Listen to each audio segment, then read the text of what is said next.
ষষ্ঠ উপজেলা পরিষদ নির্বাচনের প্রথম ধাপের নির্বাচন অনুষ্ঠিত হবে আগামী ৮ মে। নির্বাচনের তফসিল অনুযায়ী গত ১৫ এপ্রিল ছিল মনোনয়নপত্র দাখিলের শেষ দিন। এদিন মানিকগঞ্জ জেলার হরিরামপুর উপজেলা পরিষদের চেয়ারম্যান পদে নির্বাচনের জন্য অনলাইনে মনোনয়নপত্র দাখিল করেন ছাত্রলীগ নেতা মোহাম্মদ সাদ্দাম হোসেন।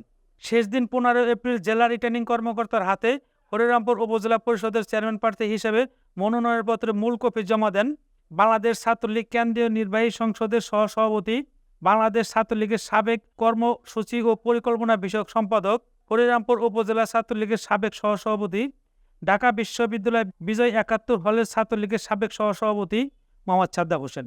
তার বাড়ি উপজেলার হারকান্দি ইউনিয়নের বেলাবাদ গ্রামে। অনলাইনে মনোনয়নপত্র দাখিল শেষে তিনি হরিরামপুর উপজেলাবাসীদের উদ্দেশ্যে বলেন, ধন্যবাদ আপনাকে। আসলে আমি আপনাদের সামনে বলতে চাই, আমি হরিরামপুরের সন্তান। আমি ছোটোবেলা থেকে ছাত্র রাজনীতির সাথে জড়িত। উপজেলা ছাত্রলীগ করেছি, পরবর্তীতে ঢাকা বিশ্ববিদ্যালয়ের হলে ছাত্রলীগ করেছি, ক্যাম্পাস ছাত্রলীগ করেছি। আমি বর্তমান বাংলাদেশ ছাত্রলীগের কেন্দ্রীয় নির্বাহী সংসদের সহসভাপতি হিসেবে নিষ্ঠার সাথে দায়িত্ব পালন করছি। তো আমি ছোটোবেলা থেকে বিশ্বাস করি রাজনীতি করলে মানুষকে নিয়ে কাজ করব, মানুষের সেবা করব। এবং কি আপনারা জানেন আমার হরিরামপুর পদ্মা কবলিত একটা অঞ্চল, ঢাকার অতি নিকটবর্তী হওয়া সত্ত্বেও এটি আমাদের তুলনামূলকভাবে এখনও অনুন্নত রয়ে গেছে। তো আমি যেহেতু মানুষ নিয়ে কাজ করতে চাই, মানুষকে ভালোবেসে মানুষের পাশে থাকতে চাই, সেই লক্ষ্যেই রাজনীতির শেষ অর্থ হচ্ছে জনপ্রতিনিধি, মানুষের সেবা করার উদ্দেশ্যেই আমি আসন্ন উপজেলা পরিষদ নির্বাচনে চেয়ারম্যান পদপ্রার্থী হিসেবে মনোনয়নপত্র দাখিল করেছি। আপনারা আমার জন্য দোয়া করবেন।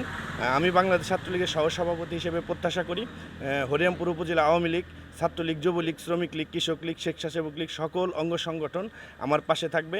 আমি সবার কাছে দোয়া এবং ভোট প্রত্যাশী এবং সাধারণ জনগণ আমার পাশে আছে। আমি বিশ্বাস করি তারা তারুণ্য নির্ভর হরিরামপুর চায়। জননেত্রী দেশনত শেখ হাসিনা ঘোষণা দিয়েছেন আগামীর বাংলাদেশ হবে তারুণ্য নির্ভর। তারই ধারাবাহিকতায় হরিরামপুর উপজেলার জনসাধারণও আমার পাশে থাকবে বলে আমি বিশ্বাস করি।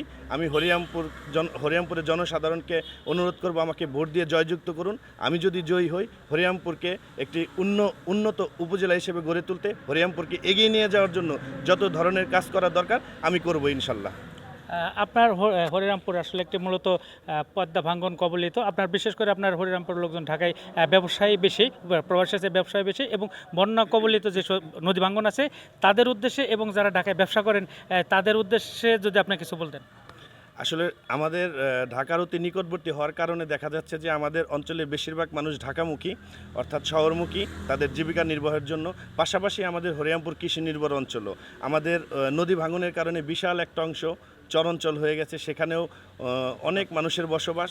তো আমি এই চরবাসী, পাশাপাশি যারা এই হরিরামপুরের মানুষদের জন্য সবচেয়ে বড় প্রাকৃতিক দুর্যোগ যেটা নদী ভাঙন, তো আমি তাদের উদ্দেশ্যে বলতে চাই আমি যদি আমার লক্ষ্যে পৌঁছতে পারি, আমাদের হরিরামপুরের সবচাইতে বড় যে প্রাকৃতিক দুর্যোগ এই নদী ভাঙন স্থায়ীভাবে রোধ করার জন্য আমি সর্বোচ্চ কাজ করব ইনশাল্লাহ।